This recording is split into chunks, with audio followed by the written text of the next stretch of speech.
So guys, for today's video, magluluto tayo ng kajun na medyo hindi kajun. So una, prepare the ingredients: garlic, onions, yun. Mix lang ng mga spices, 1 teaspoon each, onion powder, garlic powder, and hindi ko nakalimutan. Okay, halo muna natin ang, Gisahin muna natin yung garlic at saka onion sa mantika. Mix lang hanggang maluto na medyo brown lang.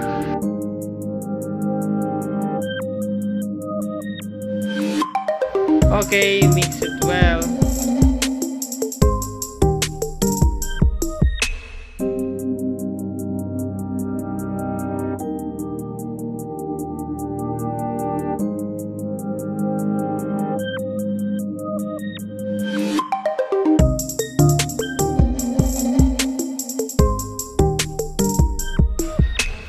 Okay, after mong maluto, medyo brownish color, lagyan ng butter. Okay, napaka-importante ng butter kasi siya talaga magdadala sa lasa ng kajun seafood. Ayun, habang nakasalang, ilaga muna yung mga shrimp, crabs, at saka ayun, tahong pala. Pagkatapos maluto, i-drain muna yung mga shrimp, tahong at saka yung crabs.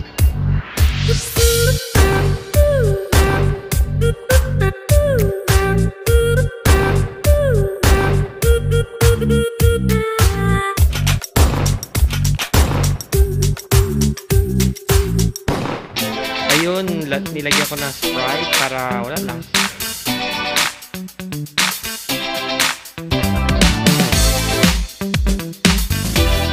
Tapos nilagyan ko din ng fresh milk.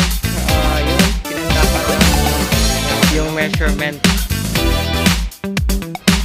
Tansya-tansya nyo na lang yung mga measurement.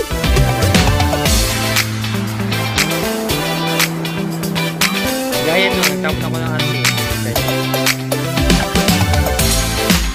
Pagkatapos kunting oyster sauce lang pa yung masyado mahal.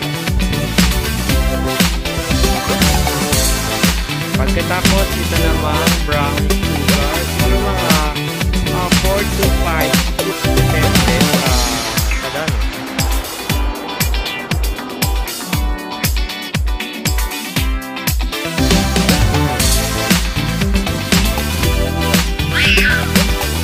Lang hanggang medyo yung mga ingredients.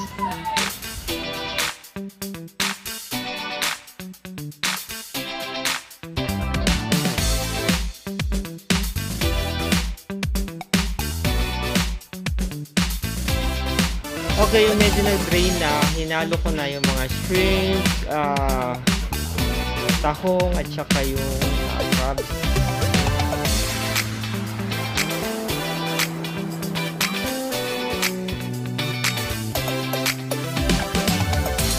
Ayan, since medyo luto na yung mga shrimp at saka ibang ingredients, so mix na lang para magkalong manuot yung lasa ng ginawa natin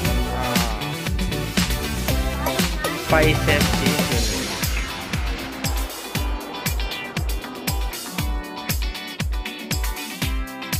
Yan, so prepared na ang ating niluto. So hindi ko napakita yung paglagay ng kajun seasoning. Basta nandiyan na yan siya. Okay, thank you for watching. So I hope